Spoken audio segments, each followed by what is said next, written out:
Mobil sedan RI1 Jokowi lintasi jalan rusak di Bandar Lampung. Mobil sedan yang ditumpangi oleh Presiden Joko Widodo melintasi Jalan Terusan Riyakudu, Bandar Lampung pada Jumat, tanggal 5 Mei tahun 2023. Dalam video yang beredar, mobil sedan berwarna hitam tersebut terlihat melintasi jalan yang berlubang. Mobil yang ditumpangi orang nomor 1 di Indonesia itu berjalan lambat untuk menghindari lubang-lubang. Jalan yang dilewati Presiden Jokowi tersebut memang terlihat rusak dan banyak berlubang.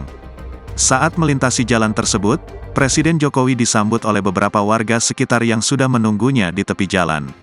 Warga terlihat antusias dan senang ketika mobil yang ditumpangi Presiden Jokowi melintas melewati mereka.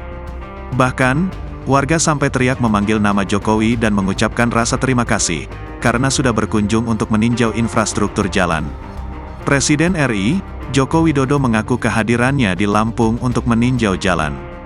Tujuan peninjauan jalan tersebut disampaikan Joko Widodo pada saat konferensi pers di Pasar Natar, Lampung Selatan, Jumat, tanggal 5 Mei tahun 2023. Kunjungan saya ke Lampung untuk meninjau infrastruktur jalan, dan di sini, Pasar Natar, saya meninjau harga kebutuhan pokok, kata Joko Widodo kepada awak media di Pasar Natar, Lampung Selatan.